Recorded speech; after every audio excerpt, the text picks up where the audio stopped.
Hello everyone, welcome back to the channel let's study together. और आज हम करने वाले हैं set number 3 for stats 1 and start करते हैं। तो the first question says which of the following option is और आर ट्रू। ठीक है, an event A is said to be independent of another event B if probability of A by B is not equal to the probability of A. ये बिल्कुल wrong statement हो जाता है। ठीक है, बिकॉज जो हमारी इंडिपेंडेंट इवेंट्स की प्रोबेबिलिटी होती है ना, ठीक है, तो जो कंडीशनल प्रोबेबिलिटी हम लेते हैं कि ए इज कंडीशन ऑन बी, वो इक्वल होनी चाहिए प्रोबेबिलिटी ऑफ ए, और वाइजा वर्सा भी हम कर सकते हैं कि अगर बी कंडीशनड होगा बी कंडीशनड होगा ए पे, तो probability that should be equal to the probability of B. ठीक है, तो ये वाला ऑप्शन तो बिल्कुल गलत हो जाता है। Next, for two events A and B, probability of A intersection B is probability of A B into the probability of A by B where B is greater than 0। बिल्कुल सही है ये हमने कंडीशनल प्रोबेबिलिटी में ही पढ़ा था। ठीक है, ये प्रोफेसर ने लेक्चर में बिल्कुल अच्छे से बताया हुआ है एंड जिसने भी वो अभी तक नहीं पढ़ा है प्लीज वन शॉट्स देख लेना और उसके बाद में एग्जाम देने जाना। Okay, next question, for the two events A and B, probability of A intersection B is equal to the probability of A into the probability of B by A where the probability of A is greater than 0। तो ये बिल्कुल wise वर्सा कर दिया, तो ये वाला भी true ही है। ठीक है, events A and B are said to be disjoint if the probability of A intersection B is the probability of A into the probability of B। जब बात आती है हमारी disjoint events की, तो जो probability of A intersection B होती है वो होती है हमारी 0, या कह सकते हैं हाँ वो 0 होती है। ठीक है, 5 तो वो एम्प्टी सेट के लिए होता है, सॉरी मैं 5 बोल रही थी, बट 0 ही होती है। तो probability of A into probability of B जब होती है, P of A intersection B, जब वो इवेंट्स हमारे इंडिपेंडेंट हो, when the events are independent. But जब डिस्ट्रॉइंड होते हैं हमारे इवेंट्स, तो उनकी जो प्रोबेबिलिटी का इंटरसेक्शन होता है वो 0 के इक्वल होता है। ठीक है, तो आपको समझ में आ गया होगा। तो B and C is the answer. ठीक है, so the next question says a city has three main taxi companies: red taxi, blue taxi and green taxi. Historical data shows that 20% of the passengers use red taxi, 50% use blue taxi and 30% use green taxi. If 5% of the cars from red taxi, 4% of the blue taxi and 8% from the green taxi have engine issues, then based on the given information answer the given sub questions. Find the probability that the randomly chosen passengers get a taxi with engine issues। ठीक है, तो अगर ये निकाले थे कि probability अगर उसने रेड टैक्सी चूज करी, तो रेड टैक्सी कितनी है, कितने पैसेंजर्स टोटल यूज करते हैं, 20%, तो 0.20 हो जाएगा। इसको जब हम परसेंटेज से हटा के नॉर्मल कन्वर्ट करेंगे इनटू रेड टैक्सी में कितनी परसेंट टैक्सीज में वो इंजन इशू है, 5% का है, तो 0.05 हो जाएगा। इन दोनों को मल्टीप्लाई कर दो तो आंसर क्या आ रहा है हमारे पास में, 0.01। ठीक है, इन द सेम वे जब हम प्रोबेबिलिटी निकालेंगे हमारी ब्लू टैक्सी का, ठीक है, तो ब्लू टैक्सी कितने परसेंट यूज कर रहे हैं लोग, 20 and 50% है ना, तो 0.50 इंटू कितनी परसेंट ब्लू टैक्सी में है, 0.04 में है, तो 0.04 में है तो कर दो 0.02 हो जाएगा ये। और प्रोबेबिलिटी ऑफ ग्रीन टैक्सी की, ग्रीन टैक्सी में कितना पैसेंजर्स यूज कर रहे हैं हमारे 30%, तो 0.30 into 0.08 it is equal to 0.024, 0.024। तो बस इन तीनों को ऐड कर दो, क्योंकि हमें बताना है कि find the probability that randomly chosen passengers get a taxi with engine issues. हमने सारी टैक्सीज की इंजन इश्यूज निकाल ली है। ठीक है, अब बस इनको टोटल ऐड ही करना रहेगा हमें, तो मैं ऐड यहाँ पे कर देती हूँ। तो probability with engine issue is 0.01 plus 0.02। तो जो टोटल हमारे पास में आएगा वो यहाँ लिख देते हैं हम, वो आएगा हमारे पास में 0.054 की 0.054 या तो आप इसको परसेंटेज में कन्वर्ट कर देना। ठीक है, और अगर ऐसे नहीं करो तो इसको ऐसे ही रहने देना। प्रोबेबिलिटी आ गई कि 0.054 जो पैसेंजर्स ने प्रोबेबिलिटी है कि जो पैसेंजर टैक्सी ले उसमें इंजन इशू हो। ठीक है, आगे बढ़ते हैं। Next question says given that a passenger gets a taxi with engine issue, then find the probability that the passenger took a ride with the green taxi company. अच्छा, मतलब जो हमारी ग्रीन टैक्सी, जो पैसेंजर ने taxi ली है उसमें engine issue हो, ठीक है, और वो टैक्सी क्या हो, ग्रीन टैक्सी हो। तो ये तो बहुत ज़्यादा सिंपल हो गया, इसको थोड़ा रब कर दूं मैं। तो हमें क्या निकालना है ना कि जो ग्रीन टैक्सी हो उसमें इंजन इशू हो, ग्रीन टैक्सी में हमारा इंजन इशू हो, ठीक है, इंजन इशू। तो इसमें लगा देंगे कि प्रोबेबिलिटी ग्रीन टैक्सी की ग्रीन टैक्सी में इंजन इशू हो उसकी क्या प्रोबेबिलिटी है, प्लस जो सारी टैक्सियों की इंजन इश्यूज हो रही है उसकी टोटल प्रोबेबिलिटी क्या है, ठीक है। तो favourable outcome upon total number of outcomes हम करते हैं वैसे कर देंगे, इंजन इशू यहाँ पे लिख दो, ठीक है। तो यहाँ पे ग्रीन टैक्सी में कितना परसेंट ग्रीन टैक्सी में प्रॉब्लम है, 8% है ना, तो ये आ जाएगा हमारा, और अभी हमने निकाला 8% में, बट पर्सन यूज कितने करते हैं 30, तो ये आ जाएगा 0.024, ठीक है, अपॉन टोटल नंबर अभी हमने निकाला दैट इज 0.054। जब इसको सॉल्व करेंगे तब हमारे पास आएगा 0.44, ठीक है। तो इसका आंसर हमारा 0.054 इसका आंसर है, और सेकेंड पार्ट का आंसर हमारा है 0.44। बहुत ज़्यादा सिंपल क्वेश्चन था ये तो देखो ये हमें वैल्यूज दी हुई है कि इनकी रेंज में हमारा आंसर आना चाहिए, तो आया या नहीं, हाँ जी बिल्कुल आंसर आया है, इन्हीं की रेंज में आया, मतलब हमारा आंसर करेक्ट माना जाएगा दोनों में, ठीक है। आगे बढ़ते हैं। okay. Next question says there are 200 employees in a company. There are 40 employees who know Python language, 50 employees who know SQL. Out of these there are 10 who knows both Python and SQL. अच्छा देखो यहाँ पे probability नहीं दी हुई, number दिया हुआ है, ठीक है।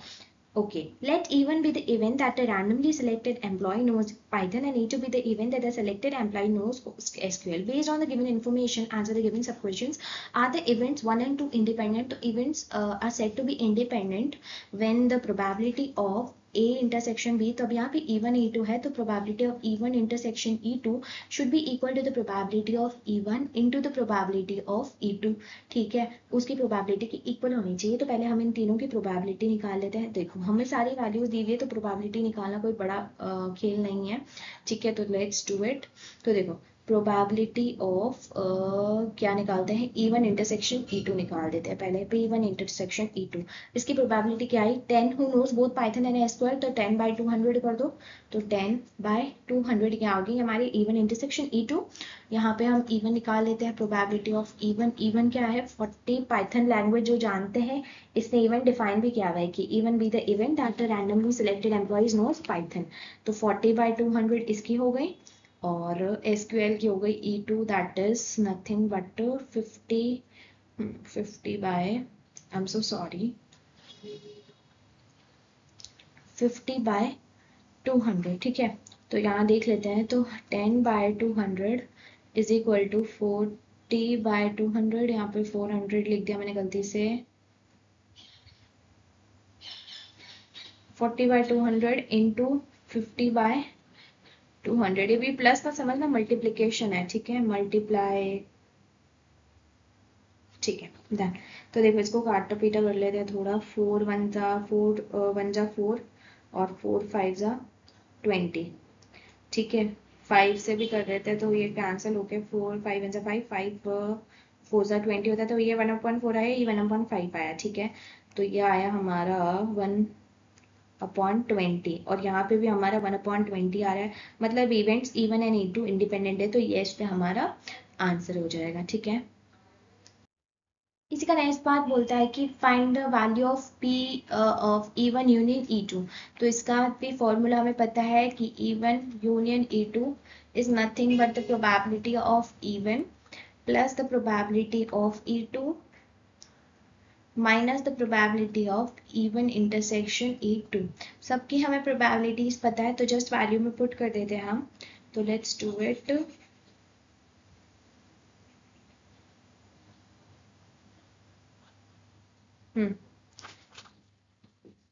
तो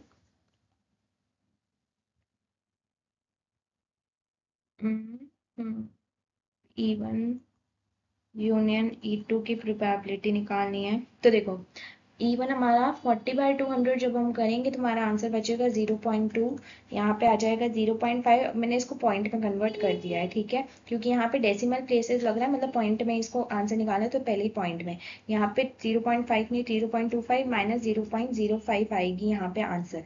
इसको जब सॉल्व करेंगे तो हमारे पास आएगा 0.4 and that is our answer. इसमें बस आपको फॉर्मूलेज पता होने चाहिए, अगर सारे फॉर्मूलाज पता है तो बस आंसर आ ही जाएगा, तो 0.4 हमारा आंसर होगा, और इसमें हमारा यस आंसर होगा, ठीक है। आगे बढ़ते हैं। तो देखो 0.04 आ रहा है, एक सेकेंड, कहाँ गड़बड़ करी, let me do it again. 0.2 and 0.25, तो ये 5 2 to 4, तो 0.45 आया। 0.45 माइनस 0.05, 0.45 माइनस 0.05, तो 5504, ये 0.4 ही आ रहा है। और यहाँ पे आई थिंक मिस्टेक हो गई है राइट टाइप करते हुए, देखो इसमें भी चेक कर लेती हूँ। 0.2 प्लस, ओके जस्ट वेट, 0.25, ये आया 0.45 माइनस 0.05, तो ये आया हमारा 4,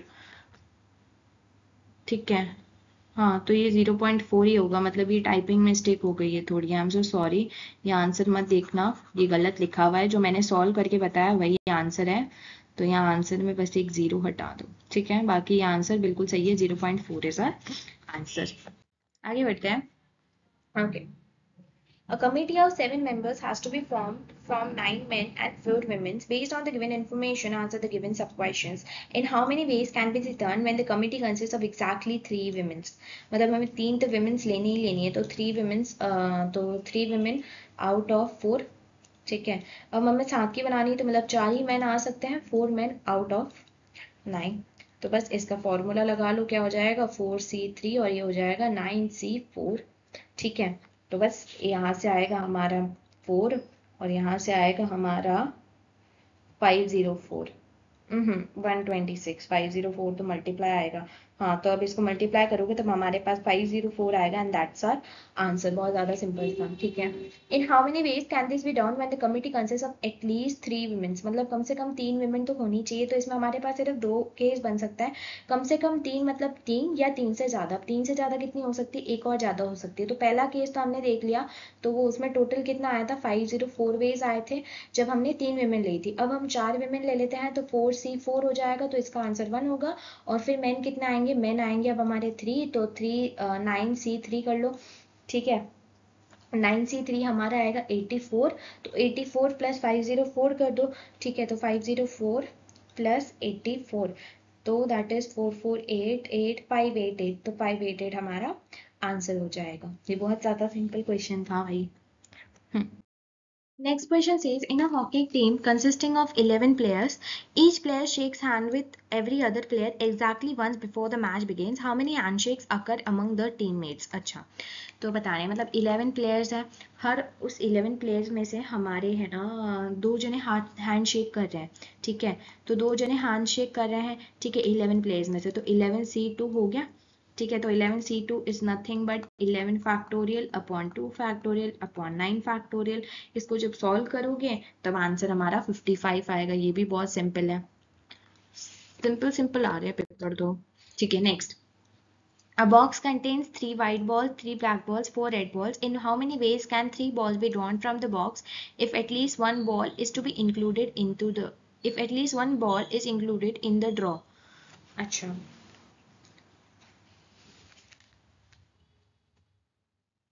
तो देखो हमारे पास टोटल कितनी बॉल्स हैं, 1 3 3 6 एंड 6 4 10 टोटल बॉल्स आ गई हमारे पास में, ठीक है। टोटल बॉल्स आ गई हमारे। इन how many ways can 3 balls हमें ड्रॉ करनी है, ठीक है,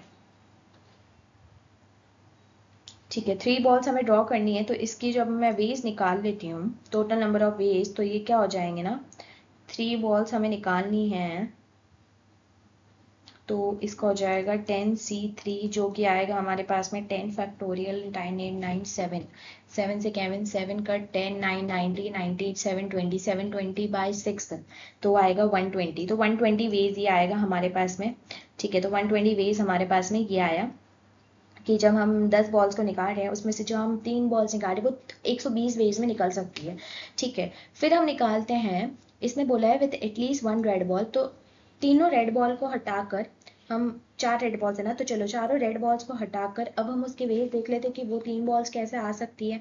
चारों रेड को अगर हम हटा देंगे तो हमारे पास 6 टोटल बॉल्स पड़ेगी, और इसमें से भी हमें 3 को निकालना है। तो देखो 6 फैक्टोरियल अपॉन 3 फैक्टोरियल, और 3 2 6, 6 से 6 cancel, 6 upon 5 4 20, 20 by 6, गलत आ रहा है, 1 minute. 6 into 5 into 4 into 3 factorial upon 3 factorial into 3 factorial, 3 factorial से 3, 3 2 ज़ा 6, 6 से 6, 5 4 ज़ा 20। तो ये आया हमारे पास में 20 वेज। ठीक है, तो हमारे पास में 2 वेज आ गए, जिसमें एक में तो बिल्कुल भी रेड बॉल नहीं है और एक में सारी बॉल्स मिक्स है। तो बस इन दोनों को माइनस कर दो अपने आप में, तो हमें पता चल जाएगा कि कितने नंबर ऑफ वेज है, कि जिसमें से एक तो रेड बॉल हो ही हो। ठीक है, तो 3 बॉल्स विथ एटलीस्ट 1 रेड, तो 120 माइनस 20 कर दो तो हमारे पास में 100 आंसर आएगा, and that is the number of ways. ठीक है, तो 100 यहाँ पे ये गोले में रंग कर देते हैं, ये होगा हमारा आंसर। ठीक है, so the next question says in a dinner party there are 2 males and 5 females who need to be seated around a round table, मतलब सर्कुलर वाला अरेंजमेंट का आ गया है। in how many ways then can they be seated so that no 2 males are seated next to each other। अच्छा, दोनों mails को एक साथ में नहीं बिठाना है, 5 फीमेल्स के बीच में ही बिठाना होगा। ठीक है, तो पहले हम फीमेल्स को कैसे अरेंज करेंगे ना, उसका वेज देख लेते। तो उसके वेज क्या होंगे, जब भी हम सर्कुलर में अरेंजमेंट करते हैं तो वो n-1 फैक्टोरियल वेज से करते हैं, जो नथिंग बट कुछ नहीं होता है, 5-1 का फैक्टोरियल होता है, that is nothing but 4 factorial, और 4 फैक्टोरियल होता है हमारा 24 वेज, मतलब 24 वेज में फीमेल अपने आप को अरेंज कर सकती है। नाउ 5 फीमेल्स के बाद में हमारे पास में 3 जगह बचती है, हमारे पास में 2 मेल्स को बिठाने की जगह मतलब करनी है हमें। ठीक है, 5 हमने फीमेल्स को, उसमें से हमें 2 मेल्स की जगह करनी है, तो उसकी कैसे करेंगे हम, 5p2 से करेंगे। ठीक है, तो 5p2 जब हम करेंगे तो हमारे पास में 20 वेज आएगा ये। ठीक है, अब ये दोनों वेज आ गए, तो बस इन दोनों को मल्टीप्लाई कर दो, 24 इंटू 20 कर दो, 4 2 ज़ा 8, 2 2 ज़ा 4, 480 वेज होते हैं। तो टोटल 480 वेज में विमेंस और मेंस और दोनों मेन एक साथ में बिना बैठे आराम से अरेंज हो सकते हैं। ठीक है, सर्कुलर अरेंजमेंट में हमने मेन को इसलिए काउंट नहीं लिया क्योंकि दोनों एक साथ में नहीं बैठ सकते राउंड टेबल में, पहले ही कंडीशन दे दी है। तो मतलब 120 वेज में वो अपने आप को ऐसे अरेंज करेंगे ना सर्कुलर अरेंजमेंट में कि मतलब दोनों मेन एक साथ में भी ना आए, और 2 फीमेल एक साथ में आ सकती है पर वो फीमेल्स के बीच बीच में ही बैठे। तो मतलब 2 वेज ही हो सकते हैं जिसमें वो अपने फीमेल्स, 2 मैन है तो मतलब 2 वेज में ही अरेंज होंगे, तो 5p2 से हमने इसको फाइंड कर सकते हैं। ठीक है, next question. Okay, if 10pr plus 3 is 90 and 8pr is 90, then find the value of rp2।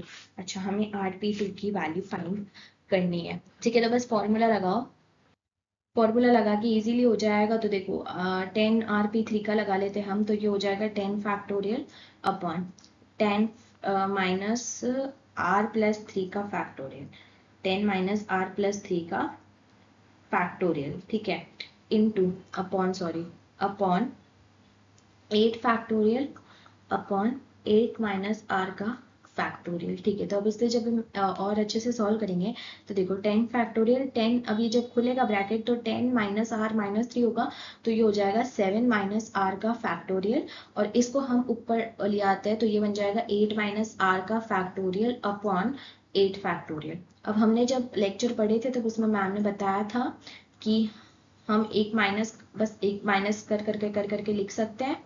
तो देखो 8 माइनस आर फैक्टोरियल को कैसे मैं लिख सकती हूँ, क्या मैं इसको ऐसे लिख सकती हूँ, 8 फैक्टोरियल क्या होता है, 8 इंटू 7 इंटू 6 फैक्टोरियल, राइट। तो सेम वे में हम इसे भी लिख सकते हैं, कैसे लिख सकते हैं, 10 फैक्टोरियल अपॉन 7 माइनस आर का फैक्टोरियल इंटू, अब 8 माइनस आर को मैं लिख देती हूँ यहाँ पे 7 minus r factorial upon 8 factorial, तो एज इट इज, तो 7 माइनस आर फैक्टोरियल अपॉन ये कैंसिल हो गया। अब बचा हमारे पास में 10 factorial upon 8 factorial into 8 minus r. ठीक है, तो देखो 10 factorial upon 8 factorial into 8 minus r is equal to 90। अब हमें पता है 10 इंटू 9 इंटू 8 फैक्टोरियल, तो 8 से 8 कैंसिल हो जाएगा, 10 9 जा 90, तो 90 into 8 minus r is equal to 90, 8 minus r is equal to 90, 90 से 90 कैंसिल हो गया, फिर यहाँ पे तो 8 minus r is equal to what, 8 minus r is equal to 1, यहाँ पे 1 आएगा। ठीक है, तो ये आर को जब मैं उधर भेज देती हूँ 1 को इधर भेजती हूँ तो 7 आता है हमारी आर की वैल्यू। अब हमें आर की वैल्यू से फाइंड नहीं करना, हमें आर में जस्ट यहाँ पुट करना है, तो जस्ट 7p2 कर देते हैं, तो ये आ जाएगा 7 फैक्टोरियल अपॉन 5 फैक्टोरियल, 7 6 42 होता है, तो 42 हमारा आंसर हो जाएगा। ठीक है, next question, Pramod goes to a shop to buy some clothes. Shopkeeper shows him 7 shirts, 4 pants and 12 t-shirts. If he selects 3 clothes at random, then find the probability that the chosen clothes are of different type. अच्छा, मतलब जो भी उसने है ना clothes choose करे हैं वो डिफरेंट टाइप के हो, उसकी प्रोबेबिलिटी निकालनी है हमें। अच्छा, तो पहले हम नंबर ऑफ वेज कर देते हैं कि जिसमें वो तीनों कपड़े चूज कर सकता है। तो देखो ये कितने हैं, 7, 4 एंड 12, तो टोटल हमारे पास में 23 है। ठीक है, उसमें से इसको 3 चूज करने हैं, तीनों अलग अलग टाइप के, तो 23C3 हो जाएगा, इसमें कॉम्बिनेशन यूज होगा। तो इसके जो नंबर ऑफ वेज आएंगे वो आएंगे 1771। ठीक है, 1771 तो आ गया। अब हम देखते हैं कि कितने नंबर ऑफ वेज है कि जो उसने उसमें से हर एक एक की है, मतलब 7C1 निकालो, फिर 4C1 निकालो, फिर 12C1 निकालो, ऐसे ये सारे भी हम इनके भी वेज नंबर ऑफ वेज देख लेते हैं। तो ये हमारे पास में आएगा 7 ही, ये आएगा 4 ही, और ये आएगा हमारे पास 12 ही। इन तीनों को हम मल्टीप्लाई करा लेते तो हमारे पास टोटल कितना आता है, 336। ठीक है, तो बस हमारे पास में टोटल नंबर ऑफ आउटकम्स कितने हैं, 1771 से, और फेवरेबल आउटकम 336 है, तो जस्ट 336 बाय 1771 कर दो, तो आंसर आ जाएगा, दैट इज 0.18। ठीक है, तो ये हमारा आंसर हो जाएगा। ठीक है, 0.16 टू 0.22 के बीच में आना चाहिए, इसके बीच में ही आया है। ठीक है, okay. If A, B, and C are mutually exclusive and exhaustive events associated with a random experiment, if probability of A is P, probability of B is 3 by 2 probability of A, and probability of C is 1 by 2 probability of B, then find the value of P, enter the answer to correct to 2 decimal places. अब हमें पता है कि जब तीनों probabilities add होती है तो उनका आंसर हमेशा 1 आता है। कोई भी probability को कर दो, तो देखो हमें तीनों probability दी हुई है, P की वैल्यू निकालनी है, तो हमें पता है सम 1 आना चाहिए इन तीनों का, तो प्रोबेबिलिटी P हो गई। प्रोबेबिलिटी ऑफ B देखो क्या है, 3 by 2 probability of A, probability of A कितनी है, P है। प्रोबेबिलिटी ऑफ C कितनी है, 1 by 2 into probability of B, probability of B कितनी है, 3 by 2 इंटू P। ठीक है, तो इसकी टोटल प्रोबेबिलिटी हमारे पास में आ जाएगी 3 by 4 P। इन तीनों को ऐड कर दो तो P plus 3 by 2 P plus 3P by 4 is equal to 1। Total हमें ये पता होना चाहिए कि सारा का सम 1 आता है, हमें पता है। ठीक है, तो इसका 4 ही एलसीएम रहेगा, तो ये 4P plus 6P plus 3P is equal to 1। ये 4 उधर चला जाएगा, 6 4 10 10 3 13P इज इक्वल टू 4, तो P इज 13, 4 by 13, तो P is nothing but 4 by 13। तो इसको जब सॉल्व करेंगे तो हमारे पास आएगा 0.30 एंड दैट्स आवर आंसर। ठीक है, 3 4 तक आना चाहिए, हमारा 30 आया है। इसने बोला है enter to 2 correct decimal places, अगर 0 भी नहीं लगाना तो फिर आंसर गलत हो जाएगा। ठीक है, तो ये ध्यान रखना कि पीछे भी 0 लगा। Next, let a sample space S is equal to this. Consider the following 3 events. Okay, E is 1 to 5, F is 4 6 7 and G is 1 3 8. Which of the following option is or are correct? E union F, E union F मतलब इन ये सारे elements इसमें, तो 1 2 5 4 6 7, 1 2 5 5 6 7, तो 4 कहाँ गया, इसने 4 include ही नहीं करा है, तो ये गलत हो गया। E intersection G is 1। अच्छा, E इंटरसेक्शन G देख लो, E और G में क्या कॉमन है, 1 कॉमन है। हाँ ठीक है, तो ये बिल्कुल सही है। F यूनियन G का कॉम्प्लीमेंट इज 2,5। पहले तो आप F यूनियन G निकालो। F यूनियन G आएगा हमारे पास में 1 3 4 6 7 8। ठीक है, अब इसका कॉम्प्लीमेंट लेना है, तो जो सैंपल स्पेस में ये सारे है ना, इन सबको हटा दो, जो बचेगा वो हमारा कॉम्प्लीमेंट हो जाएगा। तो देखो 1 हट गया, 3 हट गया, 4 हट गया, 6 हट गया, 7 हट गया, 8 हट गया, बचा क्या 2,5, तो 2,5 इसका कॉम्प्लीमेंट में आएगा, तो बिल्कुल सही है ये भी। E intersection F is 8, E intersection F करते हैं तो इन दोनों में कुछ भी कॉमन नहीं है, तो ये नल सेट आएगा, दैट इज 5। ठीक है, तो ये भी बिल्कुल गलत है, तो हमारा ऑप्शन बी और सी बिल्कुल सही है आंसर, ये वाला भी है। ठीक है, सो with this we have completed our set number 3 also.